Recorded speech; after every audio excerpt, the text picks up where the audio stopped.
Halo Sumatera Utara, selamat siang pemirsa. Sumatera Utara hari ini kembali hadir menjumpai Anda edisi Selasa siang 27 Juni 2023. Sejumlah informasi menarik telah berhasil dirangkum oleh tim redaksi kami untuk Anda, tentunya bersama saya Muhammad Azrul Nasution. Berikut Sumatera Utara hari ini selengkapnya.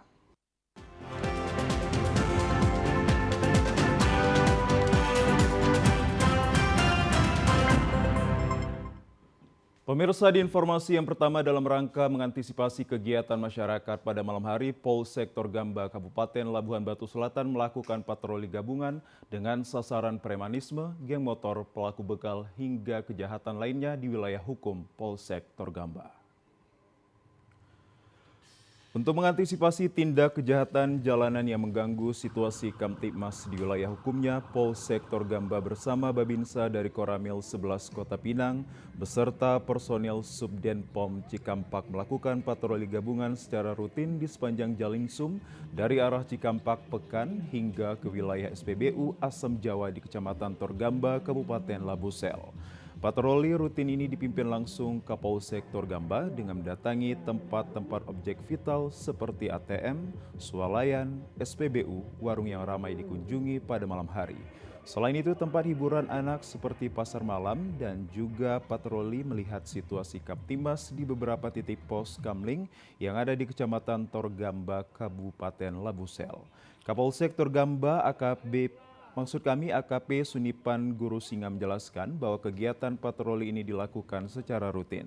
Patroli gabungan skala besar dengan konsentrasi di sejumlah titik rawan dan lokasi objek vital dengan sasaran kerap terjadinya aksi kriminal seperti premanisme, kumpulan geng motor, serta antisipasi dalam hal kejahatan jalanan lainnya yang kerap mengganggu situasi Kamtibmas di wilayah hukum Polsek Torgamba. Kegiatan rutin kami laksanakan patroli skala besar ya, untuk pencegahan para warga atau anak muda yang melakukan balap liar ataupun tawuran, untuk mencegah curas ataupun curat yang di seputaran SPBU ataupun tempat-tempat hiburan di seputaran Kecamatan Torgamba ini. Sementara itu, tim gabungan yang melakukan patroli secara langsung berdialog dengan masyarakat yang berkumpul dan menghimbau masyarakat agar menjaga situasi keamanan dan lingkungannya. Kita beralih ke informasi lainnya pemirsa, maraknya beredar narkoba jenis sabu di dua kecamatan Kualuh Leidong dan Kualuh Hilir. Puluhan warga tergabung dalam lembaga anti narkoba datangi Mapolsek Kualuh Hilir. Bertepatan memperingati Hari Anti Narkoba Sedunia sambil membawa sejumlah spanduk yang berisikan pemberantasan narkoba, puluhan warga datangi Mapolsek Kualuh Hilir minta para penegak hukum segera memberantas peredaran narkotika yang makin mengkhawatirkan. Dalam orasinya di halaman Mapolsek Kualuh Hilir di Kelurahan Ledong, Kecamatan Kualuh Ledong, Kabupaten Labuhan Batu Utara, pengunjuk rasa meminta seluruh unsur Muspicam untuk dapat hadir di Mapolsek Kualuh Hulu, sekaligus mengajukan MOU terkait menutup secepatnya jalur peredaran narkoba dari luar negeri. Masa kedua kecamatan tersebut dan sekaligus menangkap bandarnya. Salah seorang orator aksi Muslim Nasution mengatakan kedatangan mereka ke Mapolsek Kualuh Hilir mendesak dan sekaligus mendukung pihak kepolisian segera memberantas dan menangkap seluruh bandar narkotika yang ada di dua kecamatan tersebut. Menyambut Hari Anti Narkoba dengan melakukan aksi unjuk rasa di Polsek Kualuh Hilir dengan tema mendesak pihak Polsek Kualuh Hilir untuk menangkap dan memberantas seluruh bandar sabu yang ada di Kecamatan Kualuh Ledong.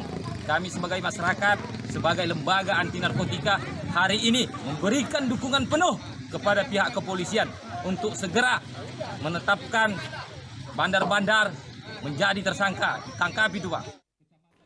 Sementara itu, Kapolsek Kualuh Hilir AKP Ilham Harahap menjelaskan bahwa pemberantasan peredaran narkoba ini harus melibatkan semua pihak, apalagi jalur lalu lintas masuknya narkoba dari luar negeri. Banyak melalui jalur tikus sepanjang pesisir dan sulit terpantau oleh aparat keamanan.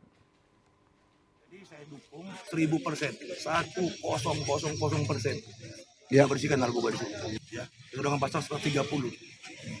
Seseorang yang tidak melaporkan ada yang tidak bidana narkotika, bisa diancam pidana 1 tahun.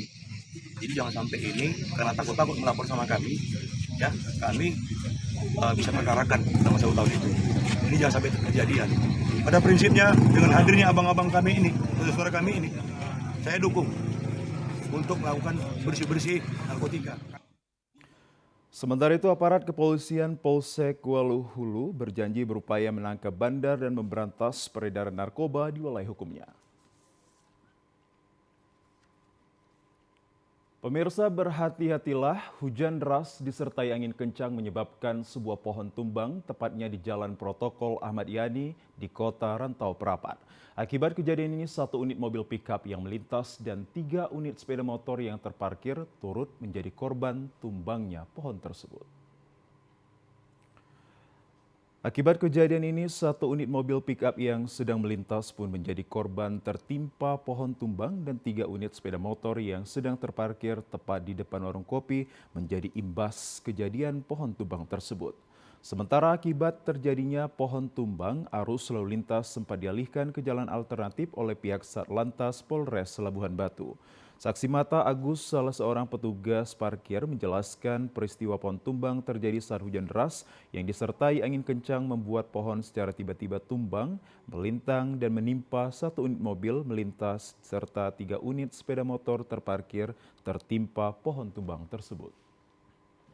Pertama-tama angin, langsung tumbang kalau kasih Om Made itu kena mobil ini, 3 unit kereta, dan inilah lagi mau dibersihkan. Ini tumbangnya karena apa tadi Bang? Angin dalam peti. Sementara itu, pihak kepolisian dan warga secara sigap melakukan evakuasi untuk membersihkan batang pohon. Kanit Turjawali Polres Labuhan Batu Ibtu Sumardi mendapatkan informasi adanya pohon tumbang yang menutupi jalan protokol, langsung gerak cepat melakukan evakuasi pohon dengan alat seadanya. Kita dari Satuan Fungsi Lalu Lintas Polres Labuhan Batu mendengar kabar berita bahwasanya ada pohon tumbang di jalan di kota, kita langsung gerak cepat untuk mengantisipasi dan segera mengevakuasi pohon tersebut dengan menggunakan alat seadanya. Kemudian kita lakukan pemotongan dengan menggunakan alat singso beserta anggota Turjawali dan masyarakat, dibantu oleh masyarakat.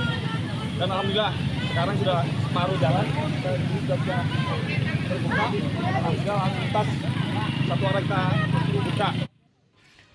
Akibat peristiwa ini tidak ada korban jiwa, namun evakuasi pembersihan pohon tumbang dalam kurun waktu 45 menit dan arus lalu lintas jalan protokol Ahmad Yani pun kembali lancar. Pemirsa, gerakan pangan murah yang diadakan pemerintah Kota Sibolga disambut antusias para ibu rumah tangga dengan berbelanja sejumlah kebutuhan sembako dengan harga yang cukup terjangkau.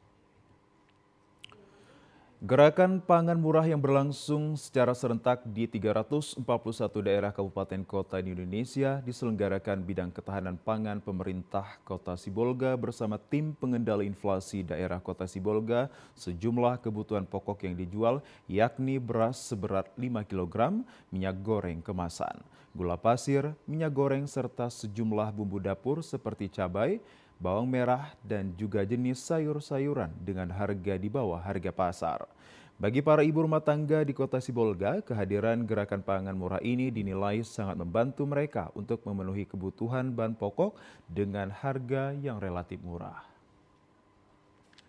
Terbantu. Bang, harganya sendiri gimana? Relatif murah lah Bang, kalau dibandingkan sama yang di pasar. Nah, kayak beras kan dapat 45 5 kilo. Kalau di pasar?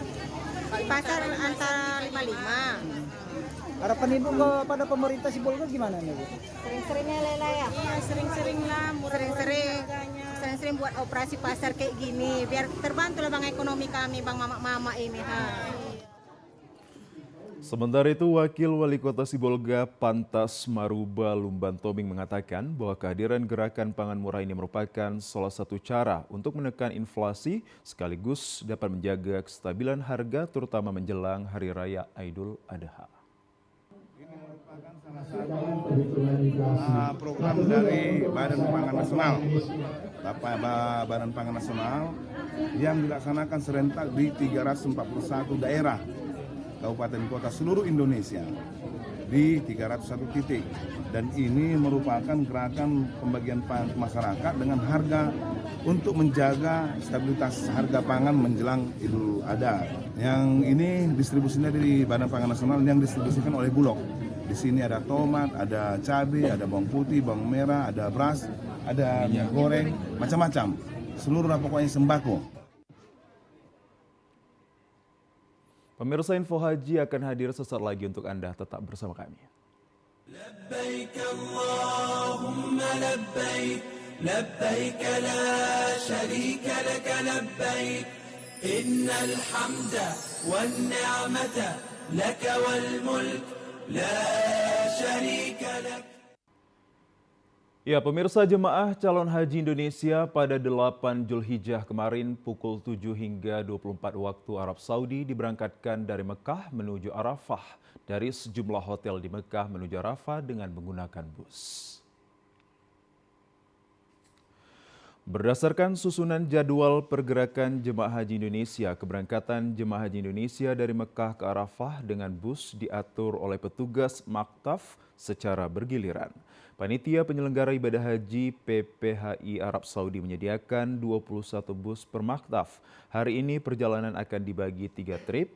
Trip pertama pada pukul 7 hingga 11 waktu Arab Saudi. Trip kedua pukul 11 hingga 17 waktu Arab Saudi dan trip ketiga pukul 17 hingga 24 waktu Arab Saudi pula. Setelah sampai di Arafah, jemaah memasuki perkemahan yang sudah dibagi dan juga ditetapkan. Di malam hari saat di Arafah, jemaah dianjurkan memperbanyak membaca talbiyah, istighfar, zikir, serta doa. Jemaah juga biasa melaksanakan sholat qiyamul lail pada tanggal 9 Zulhijjah atau 27 Juni 2023 pagi waktu Arab Saudi. Setelah sholat subuh, jemaah bisa mengikuti ceramah pagi dan dikatakan Dr. Haji Safi Siregar merupakan manusia dipilih oleh Allah Subhanahu wa Ta'ala yang sedang ada di padang Arafah dan sedang berihram, itulah haji. Memakai 2 helai kain yang tidak berjahit dengan penuh keikhlasan, melaksanakan wukuf dan melempar jumroh, serta pulang ke tanah air menjadi haji yang mabrur. Para jemaah haji banyak yang berdoa di tempat yang mulia di padang Arafah untuk memohon kepada Allah Subhanahu wa Ta'ala agar diampuni semua dosa-dosa. Sebaik-baik tempat berdoa adalah Arafah dengan mendoakan semua keluarga, orang tua yang telah berpulang sekaligus memohon kepada Allah Subhanahu wa Ta'ala agar semua keinginan dapat terwujud. Bangsa hadir di sini. Allah mempersatukan hamba-Nya di bumi Arafah ini.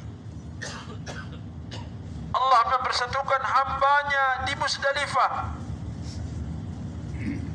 Allah mempersatukan hamba-Nya di Mina. Allah mempersatukan hamba-Nya sama-sama tawaf. Kita bisa damai, kita bisa rukun. Subhanallah walhamdulillah wa la ilaha illallah wallahu akbar wa la hawla wa la quwwata illa billahil aliyil azim.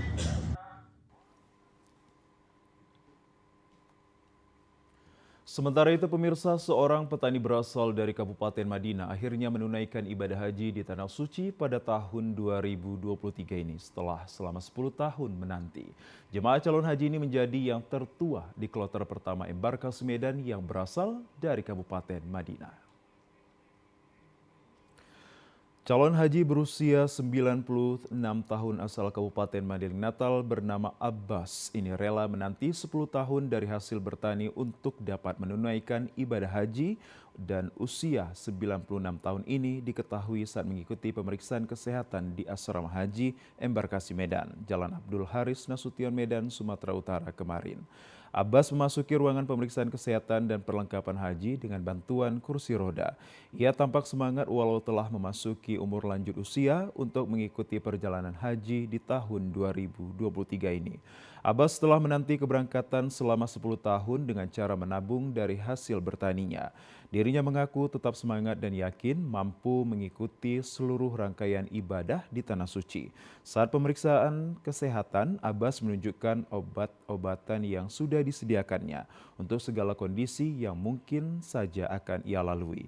Ia tampak masih mampu dan mengingat barang-barang penting miliknya saat ditanyai oleh petugas. Calon haji asal Kabupaten Mandailing Natal, Sumatera Utara ini, Abbas Sadim Saif, bersyukur dapat kesempatan untuk dapat menunaikan ibadah haji pada tahun 2023. Asli Tasikmalaya, tinggal di Penyambungan, Madinah. Opung usia berapa sekarang ini? 96? Ya, Untuk berapa lama nunggu berangkat haji? 10 tahun. 10 tahun? Ya. 2013 ya. Ongkos haji diperoleh dari mana? Opung? Tadi, Dari bertani? ya. Maksudnya senang atau gimana bisa berangkat ini?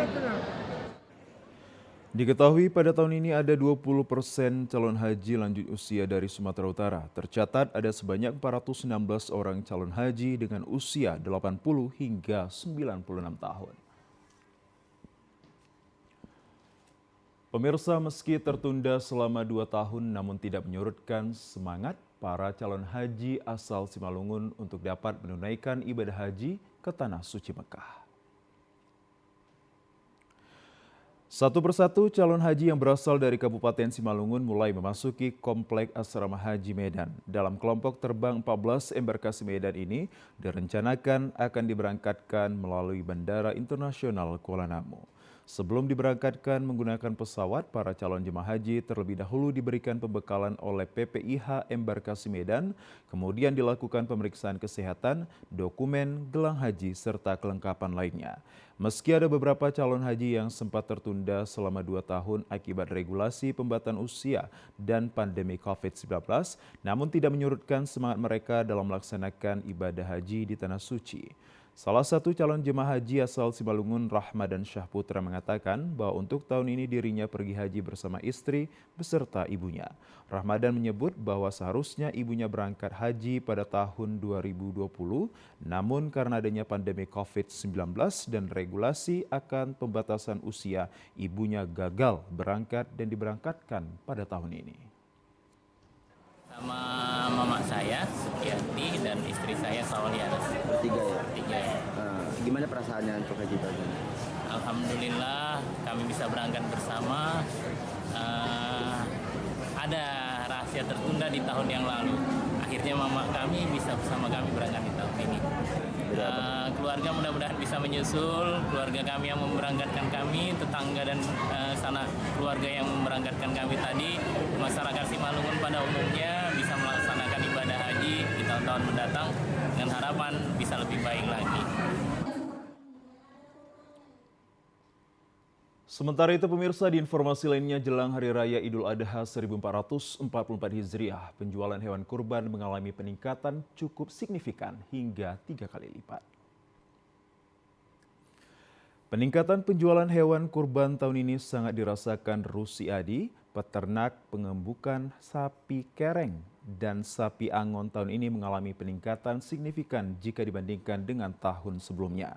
Menurut Rusiadi, penurunan penjualan hewan untuk kurban pada tahun lalu dikarenakan adanya wabah penyakit Lumpy Skin Disease atau LSD dan penyakit mulut dan kuku atau PMK yang menyerang hewan mamalia. Guna memastikan sapi-sapi miliknya tersebut dalam kondisi sehat dan layak untuk dikonsumsi, pemerintah Kabupaten Serdang Bedagai melalui Dinas Ketapang melakukan pemeriksaan kesehatan terhadap sapi yang akan dijadikan untuk hewan kurban pada Hari Raya Idul Adha. Satu persatu sapi tersebut diperiksa kesehatannya dan juga diberi vaksin. Setelah dinyatakan sehat dan layak untuk dikonsumsi, sapi-sapi tersebut diberi tanda ear-tag yang merupakan barcode yang disematkan pada telinga hewan yang akan dijadikan kurban. Untuk harga sapi angon mulai dari 14 juta hingga 15 juta per ekornya. Sedangkan sapi kereng yang bobot badannya mencapai 500 kilo, harga per ekornya mencapai 30 juta hingga 50 juta rupiah. Tahun ini ada peningkatan 3 kali lipat lah, begitu lebih kurang dibanding tahun kemarin. Sebab tahun kemarin bersamaan dengan musim wabah lumpy skin disease atau LSD dan PMK. Jadi pasca wabah sekarang sudah kembali normal, bahwa penyakit itu sudah tidak ada lagi. Nah sekarang di sini ada 120 ekor yang dikereng, tapi sudah 60 ekor sudah laku terjual. Sementara yang di Angonan itu sudah 500-an ekor lah yang sudah laku. Saat ini sapi ataupun lembu miliknya tersebut sudah laku terjual mencapai 500-an ekor dengan rincian 60 ekor lembu kereng dan sekitar 500 ekor lembu angon.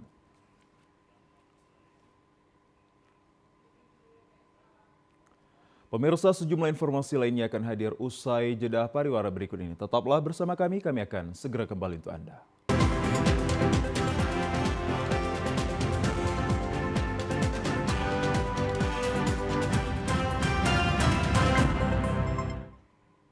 Pemirsa, terima kasih Anda kembali bersama kami dalam program Sumatera Utara hari ini. Gubernur Sumatera Utara Edy Rahmayadi meminta media untuk terus mengawasi jalannya pemerintahan. Selain itu, Gubernur Sumatera Utara juga berpesan agar media tidak gentar meski mendapat tekanan. Lebih lanjut, Gubsu mengatakan media bukan bertugas mengawasi, tapi juga ikut mendukung program pemerintah Provinsi Sumut ketika menjalankan pembangunan. Pers atau media berperan dua, mengawasi dan mendukung berjalannya pemerintahan. Jangan hanya mengawasi, hal tersebut dikatakannya pada saat menghadiri diskusi JMSI Sumut bertajuk peningkatan ekosistem media cyber di Sumatera Utara dalam mewujudkan Sumut bermartabat anti korupsi di Aula Tengku Rizal Nurdin, Rumah Dinas Gubernur Jalan Sudirman, Medan kemarin. Media atau pers pun harus tetap bersikap jujur, berani, tulus, dan ikhlas. Kemudian dapat merinci poin sikap jujur, berani, tulus, dan ikhlas yang bisa diterapkan, serta benar-benar melaksanakan tugasnya. Dan siapapun yang pers hadapi jangan gentar kalau ditekan. Selain itu harus tulus dalam bekerja dan harus terakhir ikhlas. Ikhlas untuk berserah pada Tuhan Yang Maha Esa. Gubsu menganggap pers sebagai teman bertukar pikiran, khususnya bertukar pikiran untuk membangun Sumut. Pihaknya memberikan apresiasi JMSI ini sebagai teman berpikir, teman berdebat, dan saling mengisi kekurangan karena Sumut milik kita bersama. Wasin dan memberikan asistensi kepada kita sebagai menjalankan amanah. Dan kita butuh itu. Tapi yang paling penting adalah real. Harus objektif. Dia kan media kontrol itu. Dia kontrol. Kalau ini bisa dikontrol, kalau saya selaku gubernur agak menceng-menceng dikontrol, diingatkan, jadi lurus. Ini yang kita harapkan. Sementara itu, Gubernur Sumatera Utara Edy Rahmayadi dalam kesempatan itu mendukung segala aktivitas positif media di Sumut. Gubsu juga berpesan agar media-media yang ada di Sumut untuk dapat memberikan informasi yang benar demi kemajuan Provinsi Sumatera Utara. Pemirsa, Jaringan Media Cyber Indonesia JMSI Sumut menggelar diskusi bertema peningkatan ekosistem media cyber di Sumut dalam mewujudkan Sumatera Utara bermartabat yang anti korupsi di Aula Tengku Rizal Nurdin, Rumah Dinas Gubsu di Medan. Sebagai pembicara dalam diskusi itu adalah Direktur Sosialisasi dan Kampanye Anti Korupsi KPK RI Amir Arif, Ekonom Gunawan Benjamin, dan PLT Ketua JMSI Sumut Aulia Andri. Turut memberikan sambutan Gubsu Edy Rahmayadi, Ketua Umum JMSI Teguh Sentosa, dan Pembina JMSI Sumut Rahutman Harahap. Ketua Umum JMSI Teguh Santosa memuji kegiatan tersebut yang menurutnya penting untuk dilakukan dalam rangka meningkatkan pemahaman anti korupsi, juga berdampak pada peningkatan kapasitas wartawan dalam peliputan berita korupsi. Direktur Sosialisasi dan Kampanye Anti Korupsi KPK Amir Arif mengatakan media berperan meningkatkan integritas pemerintahan. Peran tersebut tidak bisa hanya dilakukan oleh kepala daerah saja, sinergi dengan banyak pihak juga sangat diperlukan. Dan ini menjadi PR kita bersama, ini tidak bisa dikerjakan satu kepala daerah saja, harus bersama-sama dengan media, akademisi, hingga masyarakat. PLT Ketua Pengda JMSI Sumut Aulia Andri mengharapkan media jangan sampai menjadi sekedar alat terbunuh karakter atau memfitnah orang lain. Menurutnya hal tersebut akan menyebabkan ekosistem media khususnya media cyber menjadi tidak sehat. Keadaan dan kecakapan manajerial di media cyber harus menjadi perhatian karena terus terang kita tak tahu berapa jumlah media cyber di Sumut. Sumut bermartabat, tidak korupsi itu harus sama-sama diwujudkan. JMSI tentu punya tugas berat untuk membantu pemerintah memerangi atau mereduksi perilaku-perilaku korupsi. Nah, tadi teman-teman dari KPK juga sudah menjelaskan bahwa Sumut punya tantangan itu. Dan kami terima kasih kepada Bapak Gubernur dan dari KPK yang telah memberikan kepercayaan dan kesempatan pada JMSI menyelenggarakan acara ini.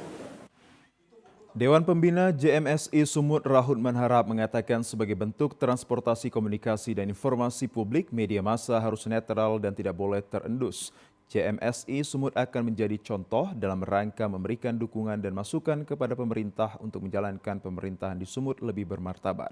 Dan bersama-sama punya niat dan tekad lebih baik ke depannya, dan saya sebagai pembina ingin JMSI ke depan harus objektif dan netral. JMSI Sumatera Utara ini akan bisa menjadi seperti stakeholder dalam rangka mengontrol dan memberitahu kepada publik hal-hal yang baik. Tentu juga hal-hal yang membuat kritik terhadap hal-hal yang mungkin ada informasi-informasi yang harus dijelaskan kepada masyarakat. Jadi cyber ini sangat besar artinya, sehingga perlu kita bangun dan kita perbaiki dan lebih kita konsolidasikan lagi ke kabupaten kota. Sekarang ini kan baru ada 3 daerah 3 kabupaten, segera akan kita lakukan konsolidasi ke semua kabupaten kota yang ada di Sumatera Utara. Pemirsa, kita menuju ke Kabupaten Simalungun. Dinas Perindustrian, Perdagangan Energi dan Sumber Daya Mineral Provinsi Sumatera Utara menyelenggarakan pasar lelang komoditas yang dilaksanakan di Kecamatan Purba, Kabupaten Simalungun kemarin. Pasar lelang komoditas yang diselenggarakan Dinas Perdagangan Energi dan Sumber Daya Mineral Provinsi Sumatera Utara ini dilaksanakan di Kabupaten Simalungun. Mengingat lahan pertanian Hortikultura Kabupaten Simalungun memiliki hasil pertanian yang cukup baik dan melimpah. Dengan dilakukannya lelang pasar komoditas ini, hasil pertanian yang ada di Kabupaten Simalungun dapat dipasarkan ke daerah-daerah lain, seperti ke Kota Batam, Provinsi Kepulauan Riau, Pasar Kramat Jati, Jakarta Selatan, Pekanbaru, dan Provinsi Jambi. Bupati Simalungun Radiapoh Hasiholan Sinaga mengatakan, Kabupaten Simalungun saat ini memiliki hasil pertanian yang cukup dan mampu untuk mengekspor komoditi untuk memenuhi kebutuhan di kabupaten kota atau provinsi lain yang membutuhkan. Bupati Simalungun Radiapoh Hasiholan Sinaga berharap agar pasar lelang komoditas ini dapat dilakukan secara berkesinambungan agar petani yang ada di Kabupaten Simalungun tidak lagi mengalami kesulitan untuk menjual dan memasarkan hasil pertanian mereka. Turun Simalungun semua saat ini surplus. Nanti bisa juga ditanya kepada BPS bahwa produk produksi Kabupaten Simalungun semuanya surplus. Pasar lelang ini maunya kalau bisa setiap saat ya, kembali setiap saat. Pasar komoditi, pasar lelang komoditi produksi hortikultura di Kabupaten Simalungun. Tentu dengan adanya ini bahwa masyarakat luas akan bisa melihat langsung apa-apa saja produksi dan tentu juga kualitas dari hortikultura yang ada di Kabupaten Simalungun. Lelang pasar komoditas yang diselenggarakan Dinas Perindustrian, Perdagangan Energi dan Sumber Daya Mineral Provinsi Sumut ini ada 11 jenis hasil panen pertanian dihasilkan petani Kabupaten Simalungun. Di antaranya cabai merah, bawang merah, terong, wortel, kubis, dan kentang, ubi jalar, serta jeruk. Dengan persediaan yang cukup untuk dilelang kepada para distributor. Di informasi lainnya, pemirsa, Deputi Kepala Kantor Perwakilan Bank Indonesia Sumut Ibrahim menjelaskan perekonomian Sumatera Utara tahun 2023 diperkirakan tetap kuat, namun demikian terdapat potensi risiko perubahan cuaca atau fenomena El Nino harus menjadi perhatian yang perlu diwaspadai karena dapat berdampak pada pertumbuhan ekonomi Sumatera Utara. Hal tersebut diungkapkan Deputi Kepala Kantor Perwakilan Bank Indonesia Sumut Ibrahim pada acara Bincang Bareng Media PBM di Kota Sabang kemarin. Disampaikan pertumbuhan ekonomi Sumatera pada triwulan 1 tahun 2023 ditopang oleh Provinsi Sumatera Utara, Riau, dan Sumatera Selatan.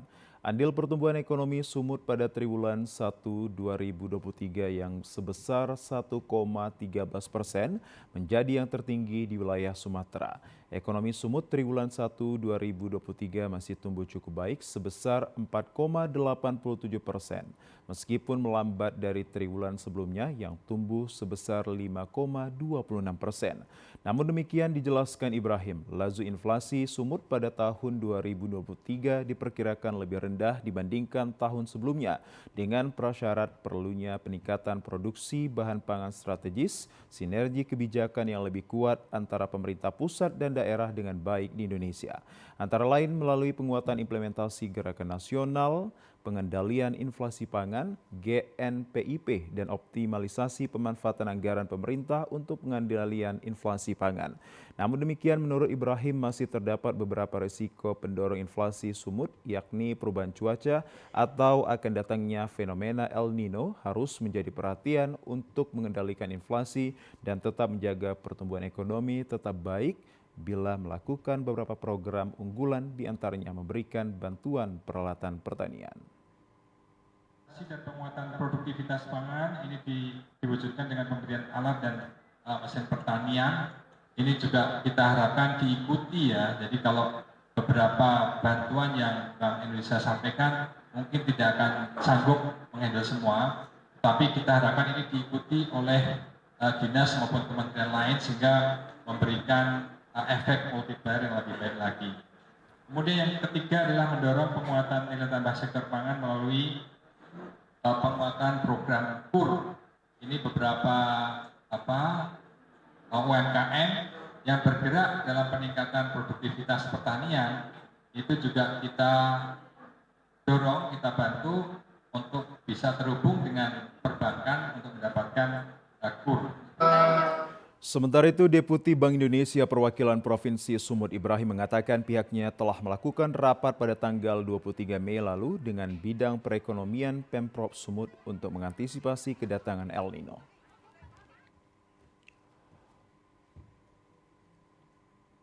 Pemirsa, informasi dari Kabupaten Simalungun akan hadir sesaat lagi untuk Anda, tetaplah bersama kami.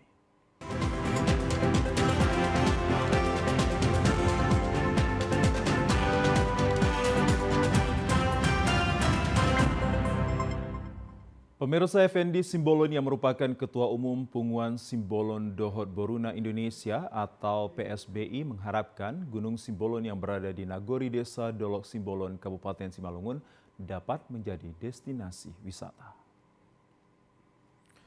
Pernyataan tersebut disampaikan Effendi Simbolon saat melakukan napak tilas Gunung Simbolon bersama ribuan warga yang berasal dari berbagai daerah yang ada di Pulau Sumatera yang tergabung dalam Punguan Simbolon Dohot Boruna Indonesia PSBI pada Minggu pagi.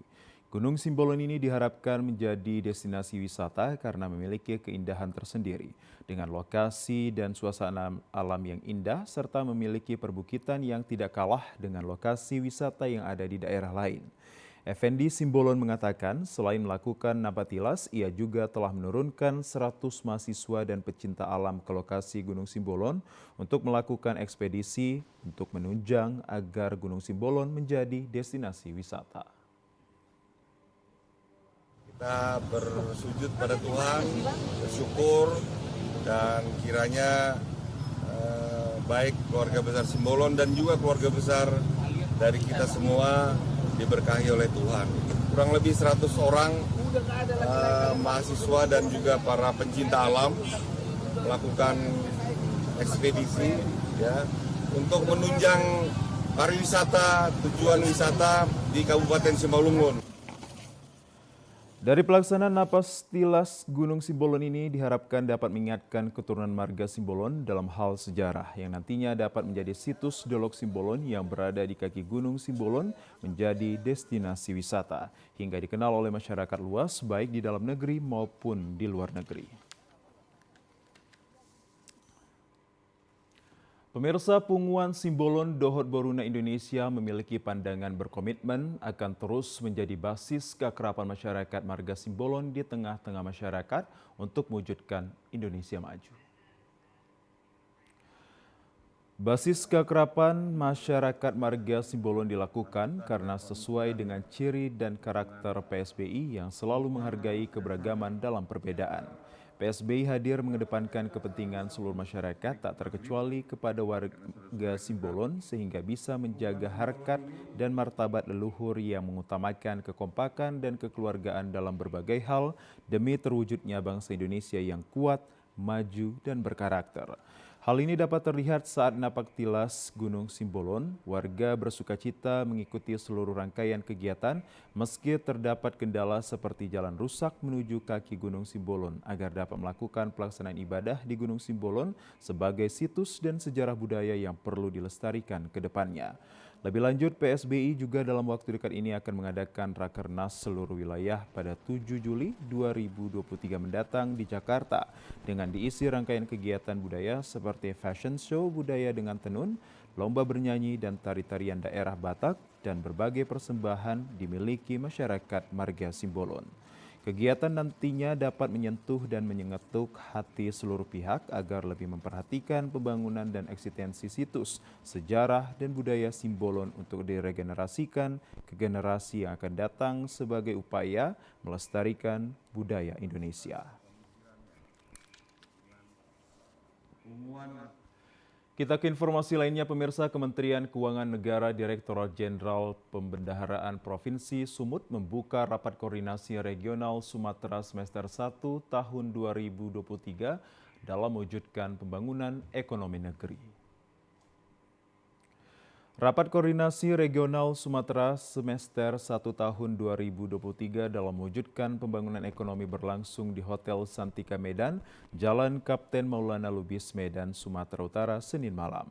Direktur Jenderal Perbendaharaan Astera Primanto Bakti secara daring resmi membuka koordinasi regional Sumatera semester 1 tahun 2023 dengan mengangkat tema peran Treasury, Regional Economist, dan Financial Advisory atau TREVA dalam mengawal transformasi ekonomi yang inklusif dan berkelanjutan di bumi Suwarna Vida, dihadiri oleh sejumlah pejabat pelayanan perbendaharaan negara Kementerian Keuangan Negara Republik Indonesia, Direktorat Jenderal Pembendaharaan Provinsi Sumut.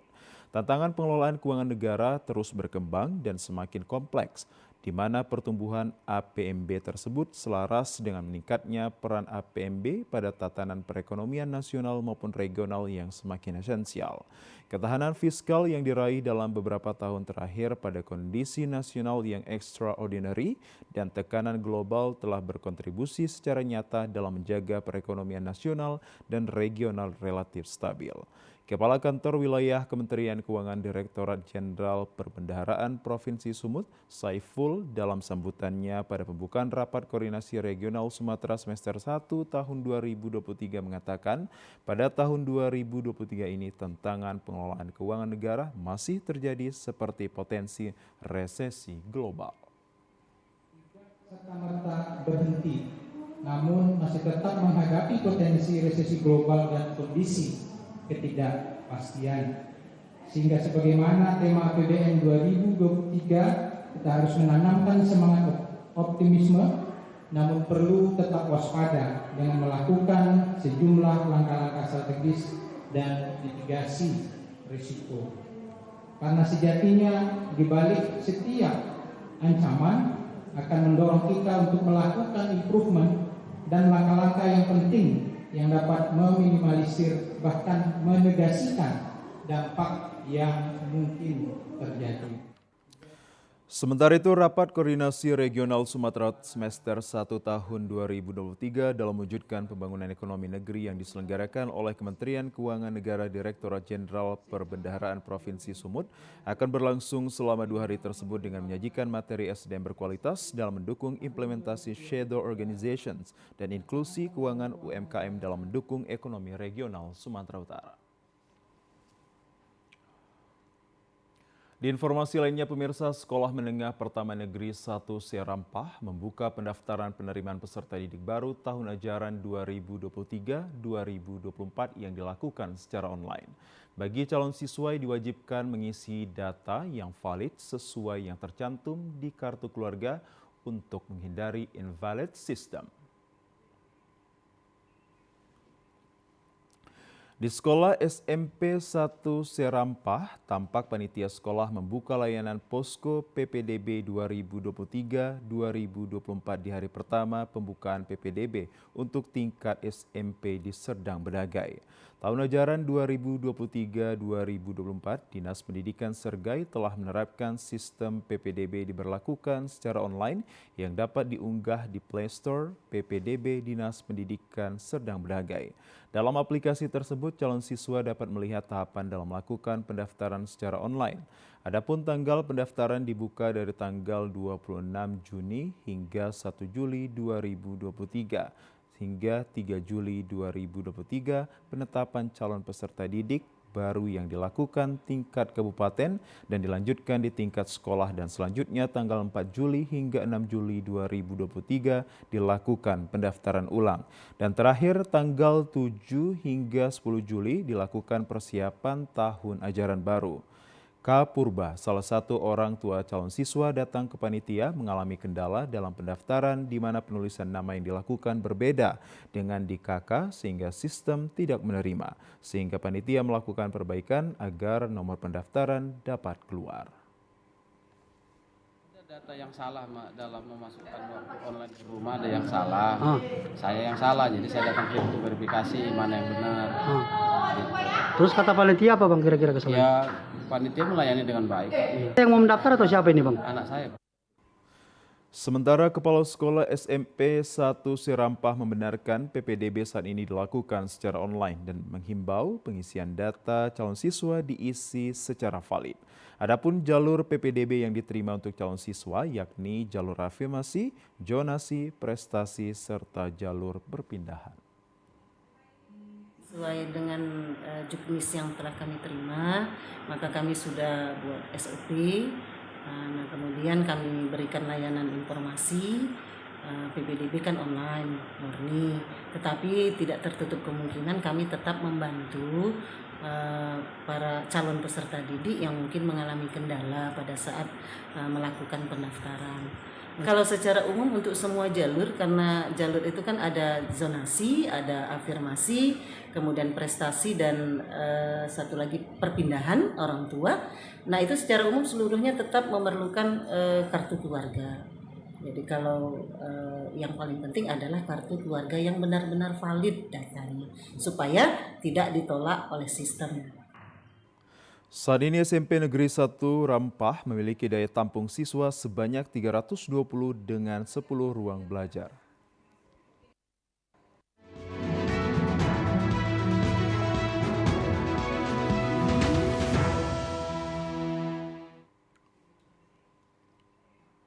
Pemirsa, Komisi Pemilihan Umum Kabupaten Labuhan Batu Utara gelar Focus Group Discussion penyiapan rumusan kebijakan pemungutan dan perhitungan suara pemilu serentak akan datang di Aula Rapat Kantor KPU. Pengajuan rancangan dalam draft PKPU RI terkait penyiapan rumusan pemungutan dan perhitungan suara pada pemilu serentak kali ini KPU RI mengajukan sistem 2 panel, di mana sistem panel ini berbeda dengan satu panel yang selama ini digunakan.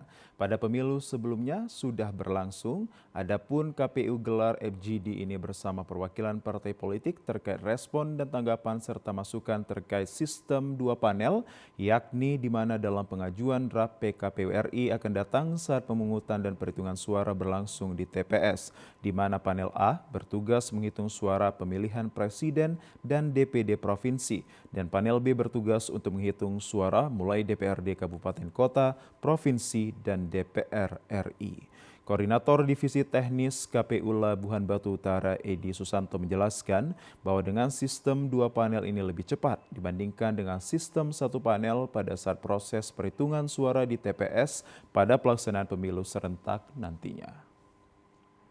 Ini salah satu materi yang bisa kita sajikan dan untuk mendapat respon kepada seluruh partai politik adalah isu dari draft PKPU yang di dalamnya itu terjadi perubahan proses perhitungan suara dari tahun 2019 itu hanya 1 panel, dan ini untuk di 2024 direncanakan di draft tersebut menjadi 2 panel, yaitu panel A akan menghitung hasil Pilpres dan DPD di provinsinya, dan panel B akan menghitung legislatif dari DPR RI turun ke DPR provinsi dan DPR kabupaten kota. Sementara itu, pada saat berlangsungnya FGD, seluruh partai politik yang hadir menyetujui rancangan draft PKPU RI. Justru sudah mempersiapkan saksi saat berlangsungnya pemungutan dan perhitungan suara pada pemilu serentak nantinya.